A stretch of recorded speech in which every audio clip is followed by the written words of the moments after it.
Brofire. It's the Brofire. The Brofire. What's happening, fellas? What's going on? We back. Hey, boy, for another one, man. We not gonna stop, man. We not gonna stop. And we got this Atlanta weather. Last week it's cold. Today we out here in Brofire and short sleeves. Hell no, he was out degrees with a fire. Yeah. He was out here, jackets on, And hoodies. Hey, boy, it was definitely cold. Now everybody know I'm bald. Checking in with everybody on their mental. Everybody mental health. Everybody good. Everybody smooth. We doing good, yeah. Okay. Everybody good at the crib. The crib good. Crib is real good. Okay. Crib is real good. Enjoying it. Haven't gotten an argument in a long time. Hey, we That's doing good too. Yeah, man. We need Brofire helping, man. It's saving marriages over here, man. At least our marriages. I don't know about the marriages good. out there, but our marriage is being saved. So if they listening and they implementing, they should be all right. Yeah, my wife watched the first episode. I sent it to her. You sent it to her? Yeah, I sent it to her. Oh, wow. She was trying to find something in there, but Find them nuggets. I heard you talking about me at your event. She's like, I want your lady there. I was just coming to kick it. I'm like, that's fine. She was taking notes. She was taking notes, dog. That's awesome. Yeah. She need to take hungry, notes. She hungry. Yeah, man. Yeah, she definitely, I mean, any woman that listens into the Brofire is stepping their game up. That's for sure. Yeah, for sure. They learning. That's for sure. We the real think like a man. Not that And Think like a man by experience. by experience, man. You got to be a man to think like a man. Yeah, really think. yes, sir. So y'all already know what it is, man. We out here. I'm trying to find my, here we go, right here. Okay. So, we just trying to give y'all some gems on marriage, families, and entrepreneurship. Tonight, it's no different. We're gonna talk about the African American marriage plight, how important forgiveness is in your marriage and in business, and last but not least, is your marriage a business contract? Is it a business contract? All right. So, let's just go ahead and start off the rip, man. Let's just, by the way, for those that don't know, I'm Alan. This is Travis. Hoyt. And Troy. Dr. Troy. Appreciate it, brother. Dr. Troy with the respect on it. Put some respect on it. Respect on it. And we are the Brofire. So without further ado, we just gonna get right into it. We just gonna get cracked off, man. So Hoyt, you were talking about something in the last conversation that we had, and it just kind of was sitting on me for a little while. And it was the thought that we ain't really, well, you in particularly hadn't experienced any quote unquote trauma, right? That trauma, so whatever that means, I don't know. But the trauma that prevented you from finding love or taking that next step. Even though most of your neighbors weren't taking that next step, you managed to find what you were looking for at home. Can you just go in a little deeper about how that home life impacted you and what it did to help you get to where you are today in your marriage? So, my whole life growing up, my parents were married. So that was always my example. I'm named after my father and my grandfather. And so my grandparents were married. So it was always an example. I'm Hoyt the third. Hoyt Jr. is married in a happy family. Hoyt Sr. is married with a happy family and always being the head of the household. So I had examples, and that's just Hoyt. I had examples from Uncle Maurice, Troy and Travis' dad, also just being the men being married and being the head of a household. So it's not like I was physically groomed, but that's all I saw. So that's all I knew. So knowing that a man is going to be the head of his household, he's going to take care of his family, he's a protector, he's a provider. I feel like I kind of run my house like my dad. I feel like he does. We've never had a conversation, but like everyday decisions, my mom takes care of, whatever. But if it's something big, it's always a conversation. And if it comes down to them not agreeing, they talk it out. And usually what happens, my dad's like, all right, this is what we're going to do. That's just how it is. I'm not saying that he's the boss. He's going to take everybody's opinion, just like I would take everybody's opinion and thoughts into account. But ultimately, I'm gonna have the last decision. So do you think that view, or that, the way that you grew up, do you think that seeing that is what was really what put you down that path? Do you think that it's hard if people don't see that for them to grasp that? I believe so. So, like, unfortunately, over half of African Americans now are born out of wedlock. The parents aren't married. So they always hear about, yes, being married, but it's hard to do something that you don't have an example of. So you may know, like, hey, I've had this thought that, like, hey, marriage is what people preach, so maybe that's what I'm supposed to do. But what is really marriage if you've never seen it? So you may have what you've seen on TV. You may heard some rumors here and there, but if you've never actually been intricately involved in one or just a part of one with a family member, it's a hard thing to do. I mean, fortunately enough for me, I had great examples, but yeah, if you didn't grow up in that situation, not saying it can't be done, but it's definitely a learning process. I'll take this over here to Troy for a second. You mentioned, like, that, it's hard. If you don't have that example, then it's hard to grasp. You know what I'm saying? Troy, can you just elaborate a little bit and talk about how you and Travis didn't have an example of entrepreneurship, yet you guys grasped that by the horns and took that to the next level and are able to take care of your families. Talk about how having a vision for something possibly is really what motivation drives somebody versus not seeing something so I can't attain it. Yeah, I mean, a vision matters. A vision is what really guides. It's your northern star, so to speak. So it really guides how you see your family, your vision for your family as a husband, but also you see your vision as a business. And without it, you really don't have a way to go. The people perish. Yeah, you'll perish. The person, a guy without a vision or a person without a vision will perish. It's a biblical saying. So if you don't have a North Star, imagine you in the Safari Desert and you don't have a North Star, then you're just going to wander around and not know where to go. But once you have that vision, once you have that goal in which you want to be as a family and as a business, then that's where you want to be. So what Travis started off in our company was to create those visions, create those goals. And every quarter, every week, we discuss how are we moving towards that goal. Gotcha. So one thing is to have a vision, but the next thing is to know how you're going to execute on that vision and how do you keep yourself accountable to that vision. I think those play more so of a role than just having the vision alone. Oftentimes you would see a husband, not the Stay point. but you would see somebody that say, hey, this is what we're going to do. We're going to do $10,000 off our debt for the next year, but really not meeting constantly about it to understand how you really going to pay off that debt. What that entails. How you going to meet the vision. Got you. Trav, you got anything you want to add to that African American plight on marriage, and what's your take on it? Yeah, I think for African Americans, we have a very interesting history.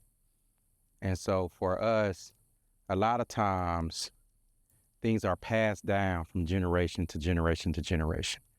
And, from slavery, from Africa, and then our culture being taken from us, and I'm just being real, to the marital plight of what marriage looked like in a slavery environment. It's a very complex situation. And then after slavery was abolished, what does it look like going through Jim Crow? Yep. What does it look like? And so we end up taking some of the habits of our parents. Like, for example, in the way we discipline our kids. In the African-American community, you see a lot of Black moms discipline their kids, sometimes using what we call the iron fist, And so that was the claw, right? So you end up in a situation where you're disciplining with whooping kids because that's what your parents did to you. And then, in your slave master might have did it to you. You know what I'm saying? So these generational curses that were passed down from generation to generation. And because of that, we have some things that are now ingrained into our culture that we have to start to either rethink or accept. And so some people just choose, hey, I'm gonna just do what my mom did. But other people like us, we had to rethink and say, all right, I'm gonna choose to do something different that I think can benefit me further. And so we did that not only with our family, but we did it with our business. And so even though our parents didn't come from entrepreneurship households, we are born in a generation, we're lucky to be born in a generation where we have access to information. And these books and these videos, these TikToks, or whatever your information vehicle is, Brofire. the Brofire, or whatever that information vehicle is for you, then you can learn from other people that already been through it and already did the path. And so we read books. The reason why we got into entrepreneurship because we was inspired by another individual, an individual that already took the path, that already had the financial security, the financial freedom, and we said we want what that person wants. And so we're going to adopt the mindset that instead of adopting the mindset of our parents.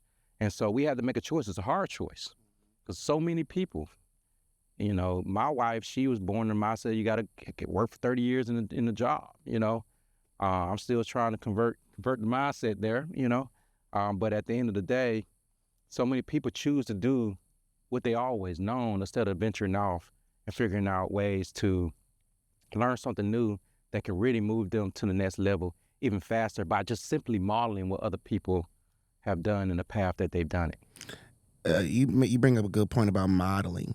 And I think you said it at the last, you made a point to tell me a part of what I said was who you surround yourself with, Alan. Because I think I made a point about I surround myself with a demographic that doesn't speak to being single. You see what I'm saying? My bros here are all married. You know what I'm saying? I can show you, I got an investment group of 18 African-American men where they're all married. You know what I'm saying? I can go to another place and show you a bunch of married men. That's what I surround myself with. So yes, I believe that part of that is, who's around your model. Who are you modeling yourself after? Who are you looking at for your vision? Who are you trying to see that try to guide you towards that path of what you want to do? And not everybody is doing that. A lot of people think that they're walking the path that's meant for them, and it's not meant for them at all. You know what I'm saying? A lot of people out here just, it's funny. I'm going to tell you guys what inspired me to really go after what I wanted to do in life. It was your mom. Explain. It was your mom. Your mom said one time to me that she spent 20, however many years she was working, and didn't like nan day of it. She told me the same thing. And I said, I'll be damn. Mm-hmm. You know what I'm saying? It ain't gonna happen to me. Like I ain't gonna, you know what I'm saying? I ain't gonna. I gotta, if I'm gonna be up, if it's gonna be something I don't want to do, I'm just not gonna do it. You know what I'm saying? But I'm not gonna. I can't force myself to go. I'd rather just try to go get it. And clearly we're a little bit different, right? But that's what motivated me. Uncle Ken was another person that motivated me to go out and get it. Because Uncle Ken was getting it at a young age. He was a little beast. He was a little animal out there. You know what I'm saying? So he inspired me. He was like, Alan, man, you got the gift. You can go do it, So there was quite a few people, but your mom was the first one. When she told me she didn't like, we watched our parents work. You know what I'm saying? So I don't know. It didn't occur to me that my mom may have been unhappy the whole time she was working. You know what I'm saying? Because I'm just a kid, getting J's, doing what I want to do. She doing for me whatever I want her to do. You know what I'm saying? So yeah, man. I think it's about the people you surround yourself with. Your network is your value, and your vision is all. It's all there. The people you surround yourself with. That's billionaires surround themselves with billionaires. You know what I'm saying? They don't surround themselves with thousandaires because it's a different mindset. It's a different vision. It's a different outlook when you're a billionaire. So if you want to be Can't have the single, same kind of fun either. Sure can't. But I mean, if you want to have that kind of fun, you know, you got to surround yourself with them kind of people. You know, if you want to be single, surround yourself with single people. If you want to be married and you're not married yet, you should be surrounding yourself around married people. You should be asking your married friends to plug you with somebody who they know can tighten you up. You know what I'm saying? You got somebody for me? You know what I'm saying? Y'all been married for 10 years. You got somebody for me, man? Because I'm ready to get locked in. Instead of going out there and kicking it with your three homies who all single and y'all about to go, you know, drop a big bag on a table at the club and whatnot. You know what I'm saying? You could have spent that money on a couple of quite a few quality dates. You know what I'm saying? Got to know somebody. If that's the path or the thing that you want to do, but you got to surround yourself with that and have that vision. Yeah. Yeah, I always say, man, you are the summation of the people around you. So you're the average. Like, if you're not successful, then you got to look at who you're hanging around with. And so for me, a lot of times, like, it's about life choices. Like, it's literally the foundation of life choices. There was a famous parable about two twins. I like this parable because I'm a twin. Quick question. This is the question. If it's twins, do you have to say it's two of them? That's the question. A twin, a set of twins. It's a set of twins. So it's about a set of twins. And so their father was a bad alcoholic. And once one twin became a terrible alcoholic, and he was asked, why did he become an alcoholic? He said, because my father was alcoholic. The other twin never drunk a single cup of liquor a day in his life. And the guy asked, why haven't you ever drunk a cup of liquor? He said, because my dad was an alcoholic. Two totally different people came in the same upbringing, but both of them had two different outlooks and choices in life because they decided to make the choice that was for themselves. And so when I started looking at the choices I made, I have to look at, okay, am I gonna choose the path that always been taken? Like, my mother working 28 years and never actually liking a day of her job? Or am I gonna choose something different? And so because of that, man, we started making you gotta start thinking through the life choices in your life and what does that look like for you, you know? Yeah, I think for me, modeling, when y'all mention modeling, you got good modeling, you got bad modeling. So you got the model of the ideal. Even in my case, the modeling that I saw from my parents and in my marriage, I tried it didn't work. And so I had to model a different way. I had to retrospect on it. I just couldn't be stubborn to the modeling that my parents did for me. So what I had to do is research, hey, what are some other ways in order to make this work? So typically, you know, in the typical household, you'll have the husband that, you know, provider, but then you have the wife, she may cook, she may clean. Traditional. And do traditional. But in my household, we kind of adopted more of what we call a gender parity. So both of us are working. I do half the cooking. I do half the cleaning. I do half the childcare, whatever. And we kind of try to make a gender parity type role at household. And what a gender parity household is, you try to make equality to where she's not doing most of the cognitive lift in the household. She's more doing equal amount of cognitive lift. I may pick out some shoes for the daughter. I may not. You say cognitive lift, what you mean? If you could explain that in like 30 seconds, what is cognitive living? Can you summarize what that whole cognitive piece is real quick? Like make it like so it'll be like a short. So a cognitive lift is when you have to think about a task. So for example, if I have to plan for a birthday, then that's the cognitive lift. That actually takes more work than actually implementing the birthday, doing the planning work. So if I'm doing cooking, then the cognitive lift be going to the grocery store, making the list. That's all thinking about, and that takes a lot of us, especially from a woman, a traditional household, that takes a lot of effort. So what tends to happen is, in my case, in my marriage, is my wife started to get overwhelmed. Burnt out.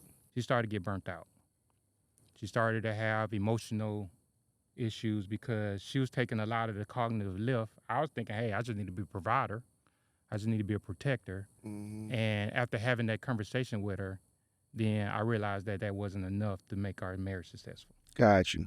So what we ended up doing was rethinking how we need to do our roles and our responsibilities. I'm still head of a household. I'm still making decisions, but I have to be really conscious of how do I make sure that she's not working too hard in the marriage and We're we're thinking too much. thinking too much in the marriage, doing too much work on household chores. How do we be able to be equal partners moving forward over a common goal? I'm gonna say something. That sounds amazing. However, can we leave that out on this thing? Because they go like, hey, you know what Troy just said? Like that. So you got to do a little more, dog. Yeah, You got to like be a Troy husband, said, this cognitive load. I'm like, "God." So you said something that made my heart flutter, and not no homo. They give you goosebumps? Gave me a little goosebumps. And you simply said, man, I got to try harder. I had to try harder around taking the mental stress off my wife. And so many black men, period, are True.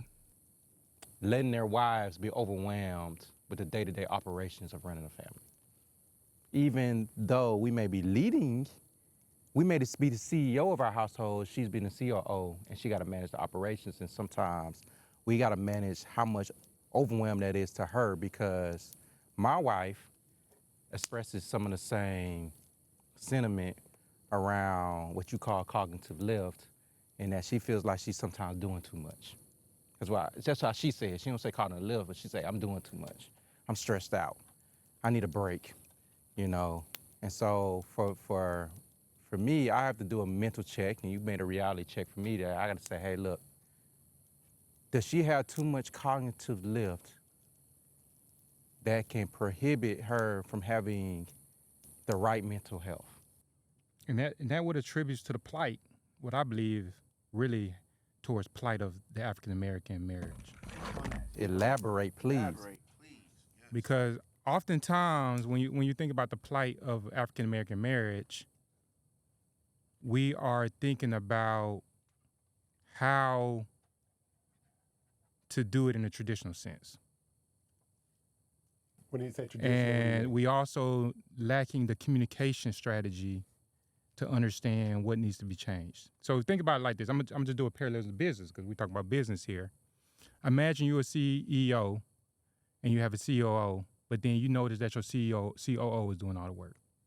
It's stressed out. They're stressed out, and you're not doing much as a CEO. You think you just should be talking to investors, but then you see that the COO is doing the majority of the labor, the majority of the lift on their end, and you see that they're struggling. What is your next strategy? My next strategy would be to think through the workload of the CEO and figure out a way to distribute it across the team. Exactly. So why are we not doing that with marriage?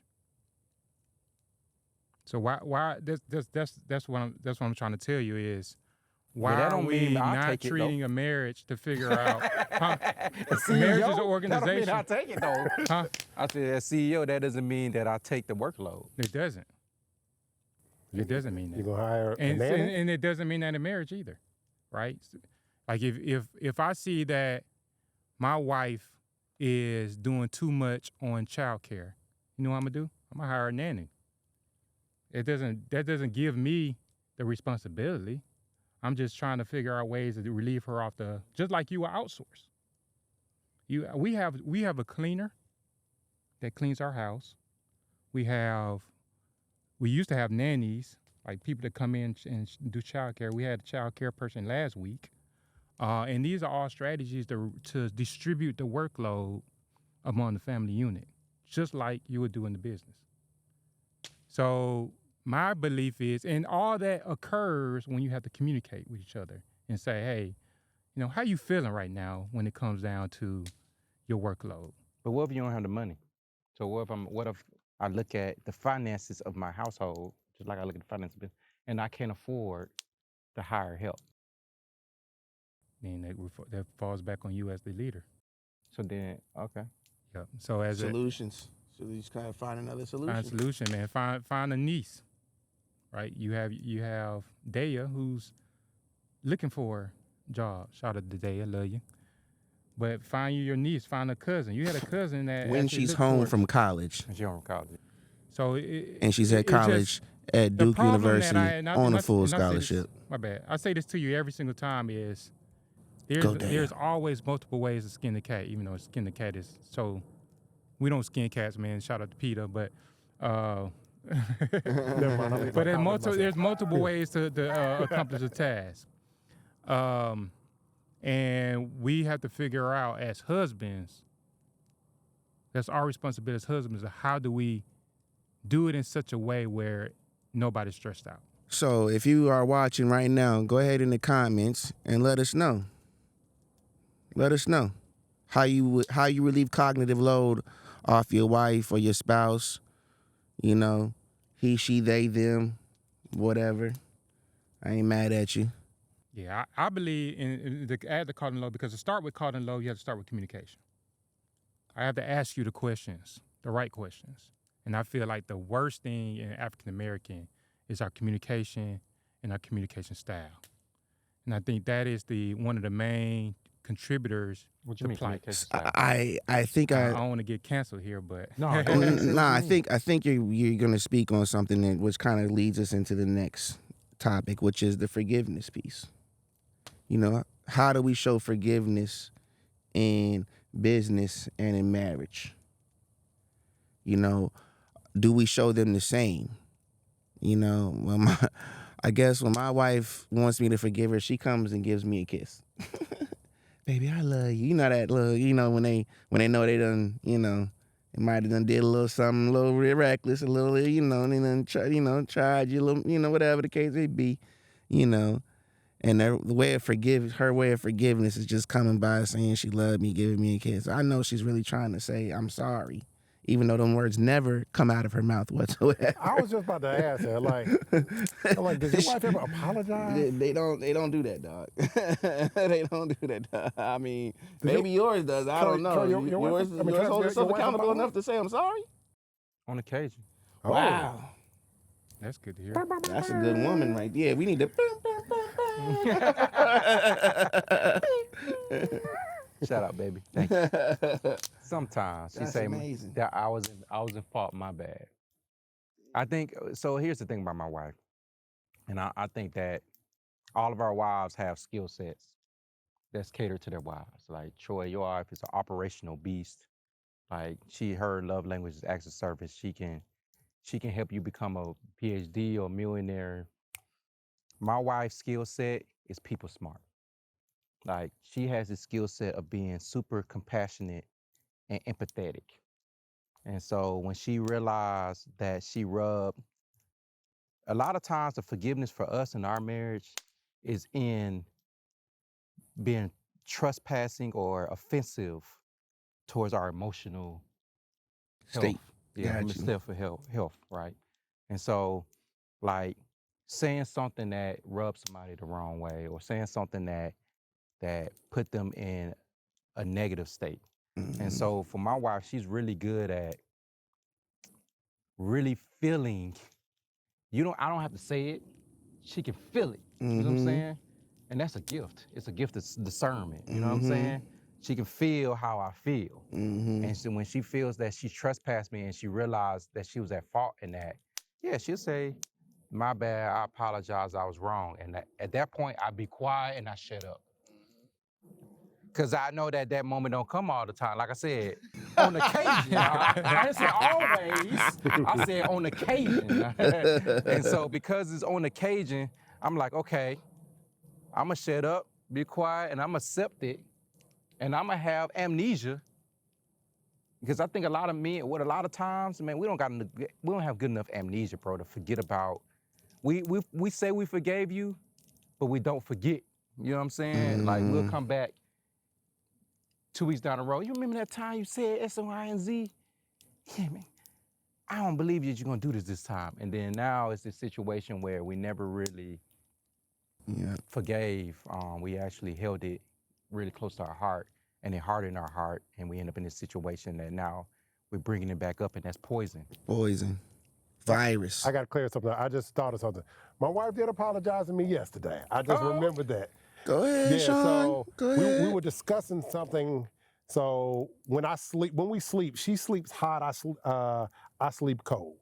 But she's hot, but she wants to be under the covers. She was like, I didn't sleep well, and I was like, well, this is the reasons why the temperature. I was trying to explain it, and I kept trying to explain. She kept cutting me off. I was like, well, obviously you don't want to listen to me right now, so I'm going to stop talking because you keep cutting me off. And she said, I'm sorry.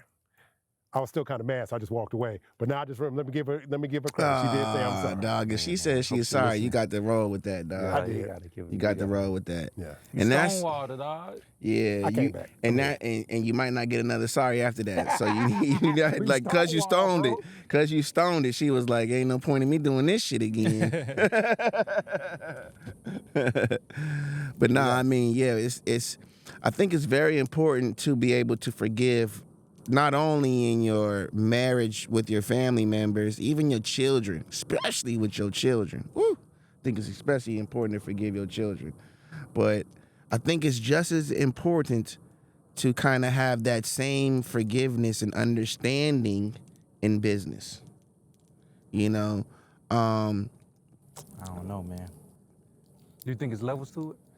I'm say levels because, I'm not saying like, you can't fire nobody. I'm just still simply saying, you know, you still got to have a level of you know, I'm saying levels like you just is there levels to the sin? Like, okay, we just talked about somebody what not. if she cheated on you with your best friend? Would you forgive? I mean, Now you lost a wife and yeah, a best friend. I will forgive her, but she no longer. saying. Yeah, she not with me no more. We not rocking. You know what I'm saying? I mean, like you said, I forgive, but I will never forget. And you know what I'm saying? And you know, we got a kid together, so I mean, you know what I'm saying? It's like I ain't gonna be, you know. I'm saying what's some of the things that you wouldn't forgive? Like, not necessarily wouldn't forgive, but there'll be consequences for the actions of your wife. I mean, there's always consequences to negative actions, dog. We know that, you know what I'm saying? So, you know, but I mean, I personally can't sit here and say like I'ma just leave my wife because she cheated on me. Like I can't even see my wife cheating on me. So let alone like say I would leave her because of that. Like I would have had to have been doing something terrible. I would have had to have been a terrible husband. You know what I'm saying? Like I would have had to have been like not home, not doing this, not doing that. Like it would have had to have been on me to make that situation happen like that. It wouldn't be her.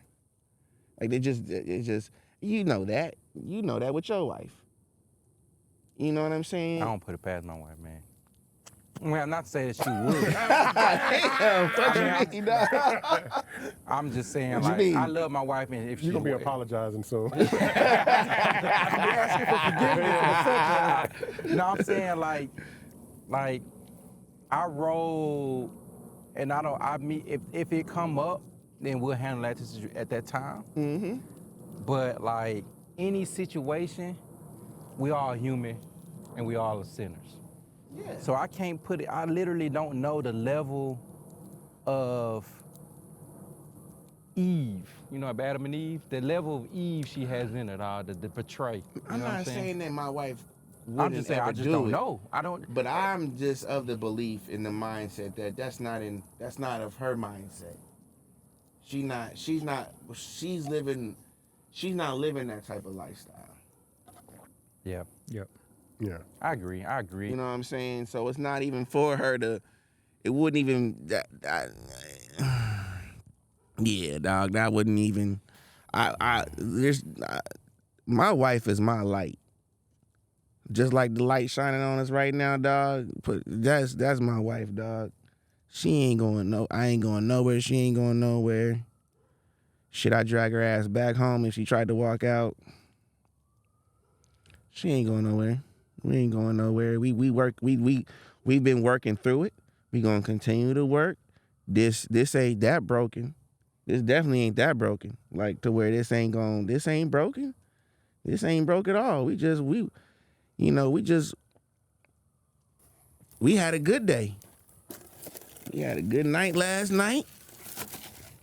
You know what I'm saying? We had a good week. You know what I'm saying? Had a good morning. We had a good morning. Had a good week, dog. Like it, you Woke know, up it don't even need no. You know, so I don't really see that. But like, yeah, we do have instances where we have to forgive each other, for sure.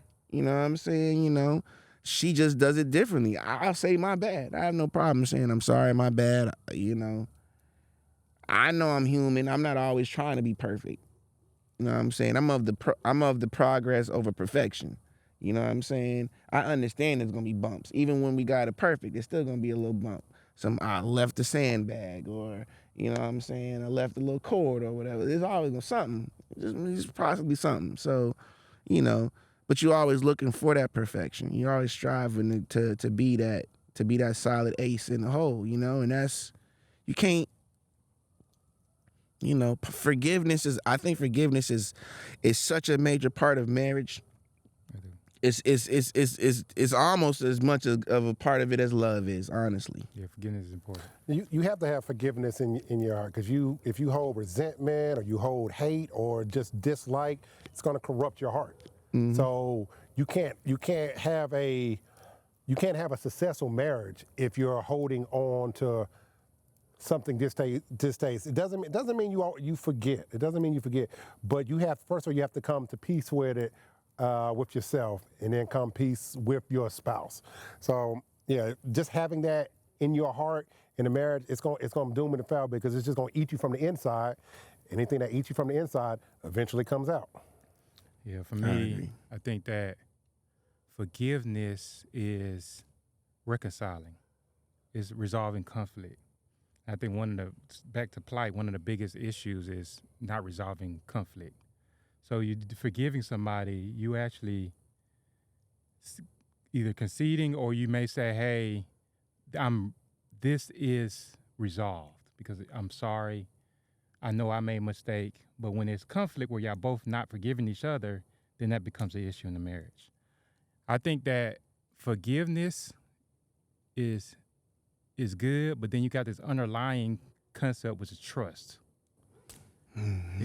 If you forgive too many times, then you start to lose trust. And I think that has a big issue in a marriage, because now you're starting to unravel the foundation of a marriage, which is love and trust. Think about it, even from a business standpoint. If I don't trust an employee, ain't nothing you can do at all. You pretty much got to let that employee go. Mm-hmm. So you got to work on building trust with your partner, and forgiveness is just one of those ways. So you say forgive too many times. So let's say, well, I'm not going to you like if you get cheated on multiple times. Like one time. How many times you gonna forgive? One time. Let's use a less extreme. That's what I'm saying. Is it levels to it? That's what I'm saying. Is it because you saying there's a stream? Do you see when you say stream? There's a spectrum. And so like how do you lose trust if you keep forgiving? All right, so that's what I'm saying. Like if somebody cheat on you one time, shame on you. I mean, cheat on you is another level. But let's say, for example, they, do something wrong in a relationship, cuss you out, call you a name, shame on you. But as you do it more and more times, that's abuse. You lose the trust. I see. In the relationship, because they keep name calling you, they keep verbally abusing you. But if it was a mistake, it was a mistake. But over and over, it's not a mistake anymore. Yeah, that's character. Character. Like I got a friend right now that's going through some wild stuff. You know what I'm saying? And some type of abuse. And I'm trying to get them to understand that there's a pattern here. It may be your first time with them, but if they've done that with somebody else and you already know that, then there is a pattern. There's a problem that somebody has where they just can't, you know what I'm saying? They can't, the abusive part just seems to be their way of reconciliation, so to speak. And that's not reconciliation at all. You know what I'm saying? Even that might even be their way of, actually I call it their way of communication. Because the way it was explained to me was, you know, it's just wild. That's another thing. Like he said, the abuse, the trust, the forgiveness. You know, you can forgive, but my friend has forgiven the person for, you know, their abuse, but they got some underlying trust issues now for sure. You know what I'm saying? Like, you know, they're almost going. They don't want to walk away from the person, but now they're kind of sitting there with stipulations. Mm-hmm. You know what I'm saying? Yeah, you just can't drink around me, so we're not gonna be drinking no more. Or you can't do this around me. Whatever is leading to what they think is the cause of the abuse, they're trying to pass that off. And I'm simply saying character. Character speaks louder than anything else. We're moving on. What's going on? It's your drinking buddy hopping out. I have something here called 52 New Brew. My idea is every week you try a different kind of beer. There's a lot of different things out there. Everybody knows some domestic things, maybe a couple international things you've heard about, but you can go to the grocery store, even your local liquor store. There's a lot of things going out there. So start your beer journey. Today, wanted to start off with one of our local beers here in Atlanta. The brewery is called Monday Night. Monday Night's been around a good couple years. They make some great beers, great IPAs. They definitely make some great stouts. They actually have 2 locations here. They have their main one. The one I go to the most is Monday Night Garage, not too far from my house. Just a great time, fire pits outside. Today we're gonna be drinking their Blind Pirate, which is a blood orange IPA. Before we drink, let's talk a little bit about IPAs. You may have heard about that. Like, what is an IPA? IPA stands for Indian Pale Ale. So back in the days when England was going around colonizing everybody, but one time when they were colonizing India, anywhere they went, they always brought their beer with them. They had to drink their beer. But traveling from England to India is a long journey. You got to go around the bottom of Africa and come back up. What was happening? Their beer was spoiling because there was no refrigeration, so their beer was going bad. Nobody wants spoiled beer. So hops, which is one of the 4 main ingredients in beer, hops, yeast, water, malts are the 4 ingredients. So hops is one of the 4 main ingredients. It's also a preservative. So they're like, hey, we want to preserve our beer on this long journey to India. So they started adding more and more hops to their beer to preserve it so they can still drink it. One of the things that happens when you add hops adds bitterness to your beer. So if you ever had an IPA, it's a bitter beer. I remember the first time I had one, I felt like somebody slapped me in the mouth. And I'm like, okay, this might not be for me. But you grow into it. So that's how that style came about, Indian Pale Ale. It's a bitter beer because it's the kind of style of beer that England brewed as they were traveling to India, and that's what they drank. So that's how the name IPA came about. So this one is a blood orange IPA. So a lot of times things that go well with your bitter flavors or citrus flavors and things like this. So IPA, citrus flavors, blood orange. This is called a juicy IPA. Juicy really basically means it tastes like fruit. Some people call it a Southern IPA. Southern IPAs have a lot of fruit flavors to it. Sometimes it comes from the kind of hops you use. This time it actually comes from the fruit they added, the blood orange juice. So we're gonna open this up. So you pour in your glass. So this one has a nice goldish color. IPAs can be from really light to this one, which is kind of like a copper color. Some of the color comes from the actual blood orange in there. Anytime you drink your beer, first thing you want to do, you want to smell it. You want to get your flavors from it. Oh, also when you pour your beer, make sure you have your head on top. As everybody knows, nothing's wrong with a little bit of head. So go ahead with that. That's going to give it this flavor, and it's also going to give the aroma that's for it. This Blind Pirate is, I think, 7.4%. Somewhere, yeah, 7.4. One of my favorite IPAs from them.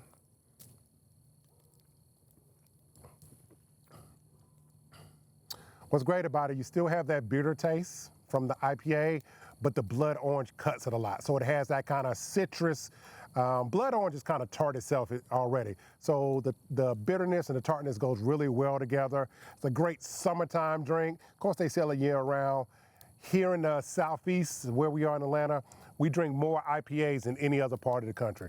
So this is a great one. I'm gonna enjoy it. You should enjoy it. If Monday night is in your area, pick it up. If you're here in Atlanta, stop by one of their 2 breweries. Have a great time. And cheers. It's your drinking buddy, hopping out.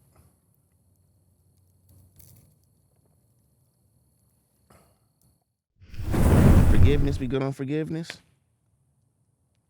You good on I forgiveness? don't know, man. Like, I mean, forgiveness is not really a conversation you can have in a couple minutes. Forgiveness is one of the hardest things to do. We can dive in these things a little later on. Yeah, You know, I'm saying we may be done now, but this is not like all you can say about forgiveness. No, I think we could definitely do a whole episode on forgiveness. I just wanted to touch some topics first, and then we can start to dive into some things Gotcha, yeah. that the audience may feel like is of value to them. You know what I'm saying? If we can get one person to comment, and hey, I'm talking directly to them on the next video. I can tell you that right now. So if you commenting on the video, we talking to your ass on the next one. Please believe it. So go ahead, comment, like, and subscribe.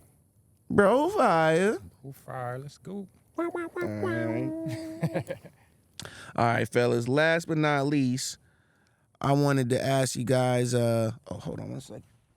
I'm at Hoy had his own sound effects. So Hoy Man. set sound effect button. You check the. Yeah. You know, when I was a kid, I used to watch Police Academy. I wanted to be the little black dude that made all the sounds. I wanted to be that so bad. Man, I wanted to be him. Yeah, yeah, I wanted to be him so bad. the black guy. He was the only black, one of the only black guys. Yeah, where they had Nah, the they swole had, dude. they had high tower, and then they had him. Yeah, Yeah. I Had don't him. even remember his name. I don't remember his name either, but he was in all of them though. Yeah, he was the sound effect dude. Wait till Troy comes back before we do it. Is marriage a business contract or not? But just be thinking about that, fellas. You know, it's funny, man. Is marriage a business contract? I was thinking about this a little bit. You know, and I want my marriage to be profitable. For damn sure. You know what I'm saying? I want it to be profitable. I want it to be a success. You know, but I don't look at it as a business contract. You know, I may want to run my house like a CEO, but it's definitely not run like a business. I think there's aspects that are not ran like a business, aspects that are. I think that I don't necessarily think when you say the word profitable that it's a financial currency, but it may be an emotional currency. Mm-hmm. And I think that, like, when I look at my household, I'm looking at, am I building the members of my household to be successful contributors to society, but am I building them to be happy within, that they're not looking externally for their happiness, but they're looking within for their happiness. That's what I'm saying. So I think this can go back to the first topic. You were talking about having examples and what you grow up. So any great business always wants to train the employees up for the next job. So even though a marriage can be considered because you want to teach your child, your son, to grow up to be the man of the house. So you're always like a great job is always going to groom you for the next position. A family is always grooming you for the next thing, getting you ready for life. So, yeah, I mean, it's not the exact same, but it has similarities. Yeah. I'm gonna answer it this way. I think, and I'm gonna play devil's advocate here. I think how you run your marriage may not have a business contract, but it is a business contract in place whether you like it or not. Like either your wife gave you a prenup,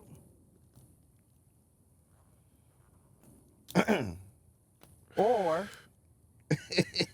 the state where you got married is going to handle your business contract if the marriage fails. I gotta add a little. I gotta figure out the right sound effect for that. I'm just saying, like, at the end of the day, whether you like it or not, there was a contractual agreement you signed on your marriage date with the state, with each other. There was vows said that you're going to be held accountable to, and a contract is nothing but clauses held accountable to. And so when you start thinking about what a contract really is, it's a binding agreement between two individuals. How is marriage not a binding agreement between two individuals? It is, because to dissolve it, you have to go through legal proceedings, Man, just bro, like a business. It's a binding agreement, dog. So I think you may not run your marriage like there's a contract in place, but there is a contract in place whether you like it or not. If you was married, It's an unwritten So contract. should you be looking for your wife or should you be looking for a business partner? You should be looking for somebody that complements you and that's someone that can help you grow. So that's the biggest thing I think about marriage. So unfortunately, there's a lot of people in Atlanta that feel like a marriage should be a come up for them. So I feel like a marriage is two complementing pieces coming together, making each other better. There shouldn't be, of course, one may benefit more, but there should be benefits on both sides. So you're coming together, two people becoming one to make something that the sum is greater than its parts. I like it. I think for me, business has contracts. Marriage has covenants.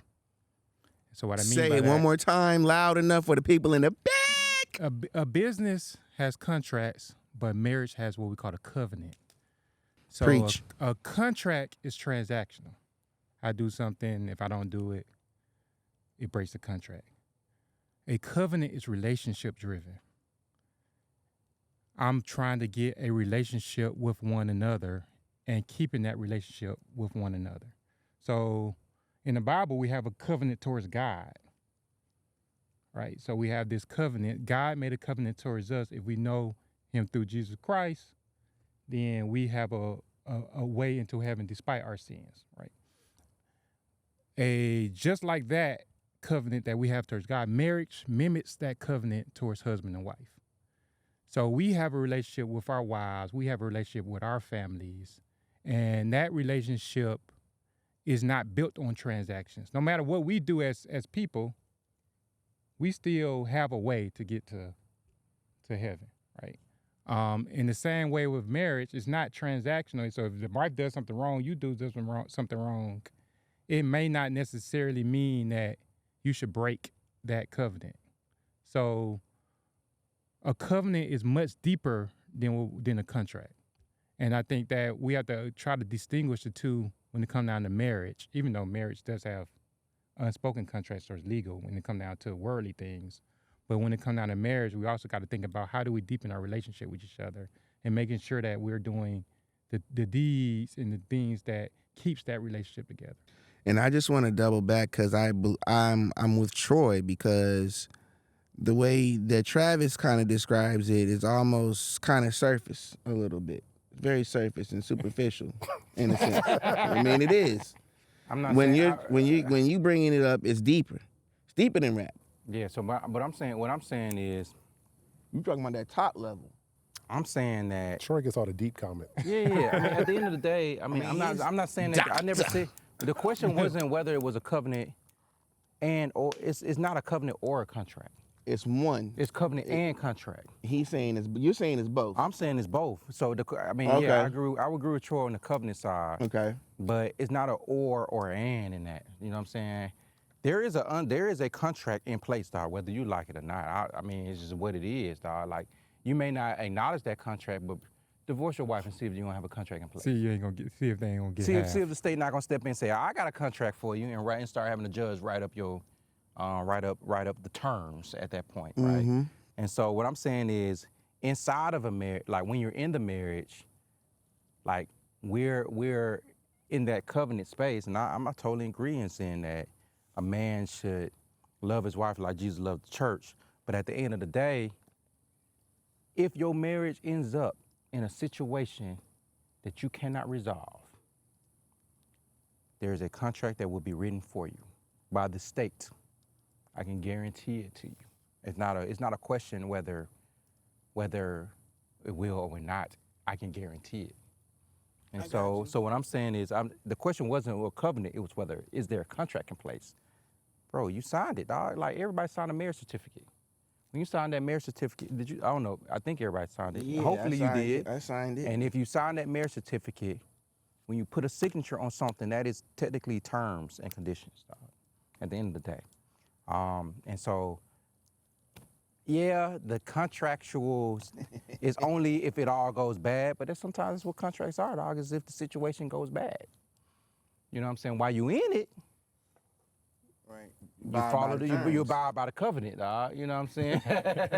But when at the end of the day, if it goes When the covenant's south, broken. which is what contracts are there for, Contracts are there for when things go wrong. when things go wrong. Like it is like Troy said, it is some transactions in there, but at the end of the day, it's clauses, dog. And I'm not a lawyer, so Right. I'm gonna say that out loud because I want legal people probably like, what the hell y'all talking about? But at the end of the day, there are clauses in contracts, and when you sign a marriage certificate, there was a clause in your contract. You signed a contract, whether you liked it or not. And now, as you in a marriage, follow the covenant. You know what I'm saying? So it's only a business contract when it's time to terminate. No, because it's a contract. Because when you take your vows, your traditional vows for sickness and health, for good and bad, all that. So that's you're taking a vow in front of God, in front of your family. That is a contract. I promise to love you. I thought that's the covenant. Okay, well, contract covenant. Okay, so what's the difference? I guess that's now I'm leaning where Hoyt is, like, because I believe a covenant is relationship driven. Like, here's the thing about it. Here's about a contract. Like, there's no, like, when you talk about covenant, like, you don't have to be able to fulfill a covenant by the works of a covenant. Like, the things I do doesn't feel covenant. It's the faith that feels the covenant. You know what I'm saying? It's Correct. the belief that feels the covenant. You know what I'm saying? Like, for me, in order to get to heaven, I'm not getting to heaven through my works. I'm getting to heaven through my faith in Jesus Christ. You know what I'm saying? And my acceptance in Jesus Christ. Now, a part of that includes the obedience to Him and making sure you're living right. And the But, works. yeah, and doing the things that you need to do. But at the end of the day, it's all about the faith you have. So when you talk about your wife, then it's two. That's what I think a covenant is. But the contract is still there at the end of the day. I think we gotta make a distinction between worldly and non-worldly, right? Well, I think when we think a about business contract is of the world. business contract of the world, covenant is not of the world. So if let's say in sickness and health, if I wrote a contract, then I would say, when you're sick, I need to be doing X, Y, Z. When you're healthy, I need to be doing X, Y, Z. When they say in sickness and health, they just say you gotta be there, you gotta be with them, you gotta have a relationship with them, despite who you are as a human being. But if I had wrote it in a contract, then I would have tangible items that I need to do in order to adhere to helping you through sickness and health. or you just put other duties as assigned. You said what? Or if it's a contract, you say it just an outline, and just the basic, and you're like, other duties as assigned. Okay, technicalities. It's basically, this is your job, but anything else we tell you to do. So it's like, there's a difference, in my eyes, there's a difference because when we think about contract, we think about legal terms, something of the world, right? When I'm thinking about covenant, I'm not thinking something of the world, I'm thinking about something that's deepening us as a relationship emotionally. What are we doing with the deeper meanings, the faith, the trust, the belief. What are those things that we're doing in order to make sure those hold, in order that I can have a deeper relationship with my wife? Yeah, I think it's all your definition of contract. Because I wouldn't necessarily call it, my son, 12 years old, I look him in the eye, shake his hand, and say, I'm going to do this. And I tell him, bro, I just gave you my word. And my word is just as good as a signed contract. See what I'm saying? So at the end of the day, it's a binding agreement that I have that with him that I said something I was going to do, and I'm going to do as I said I was going to do. And so to me, that's what really, when Alan says the word contract, in marriage, you said something you're going to do, and this is the agreement that I said I'm going to do. I said, you know, and that's where it gets fuzzy, you know what I'm saying? Because, you know, can you really have a spiritual contract? I'm gonna put the question out there. Can you have a spiritual contract? Is there such thing as a spiritual contract with God? Comment down below. Is there such thing as a spiritual contract with your wife? An emotional contract with your wife? And that's why I say it's not about, when you talk about business terms of contract, it's about... I believe that there kind of is, and I'll just take something that you've said and you've mentioned about a culture of positivity in your household. And I would call that almost about, is that a contract between you and yours? That you've basically, hey, this is the way we're going to groom the household. And is that what you would call a contract, or would you just call that, you know? No, I'll call that the culture, like if I'm thinking about it like a business, for example. In business, we have the culture of the business. Right. Like, you know, me and Troy we read a book, I forget the name of the book, Troy, but we talked about, we use the word in this podcast already, people smart, being humble, and being hungry, right? What's the name of that book? Shout out to that book. Ideal Team Player. Ideal Team Player, you know, we was reading that book, and those are not things that I hold accountable as a contractual agreement to my wife. It's just a culture of how we run. You know what I'm saying? Excuse me. So contract, if let's say, for example, I do something out of scope on a business contract, I would amend the contract, right? In a covenant, if I do something that of my behavior and I change my behavior, there's no amending to that. So I just don't think that I think there is that we have a difference in definition of what's contract and covenant, or business contract and family contract. But I just don't think that my actions of what I'm doing in a business contract dictates the outcome of the business contract, where that's not the case in a family. And I just feel like we're thinking about contract, and contract to me is transactional stuff that I'm doing that can potentially alter the contract. But if I do something different in my relationship, in my marriage, it doesn't alter the contract. So to me, that's why I consider it more a covenant than a contract. I like it. Hey, y'all, let us know what y'all think, man. You know, do y'all think that a marriage is it a business contract? Is it a covenant? What do you guys think it should be? How do you view it? You know, let us know. Comment down below. But this has been a wonderful conversation, fellas. You know, I think this is a great episode here that we were able to put together. Man, I had a great time talking to you guys tonight. Great drinks. Yeah, you know, thanks Hoy for the beer. Hoy for the beer. It's been a great beer. We're supposed to get a shout out to the beer. Oh no, we gonna do that. I mean, he gon' I got him, don't worry. So yeah, great beer though. This Blind Pirate was banging. And that was the Brofire episode 3, y'all. So like I said, like, comment, subscribe. Stay tuned for the next one. We out. Yeah. Peace.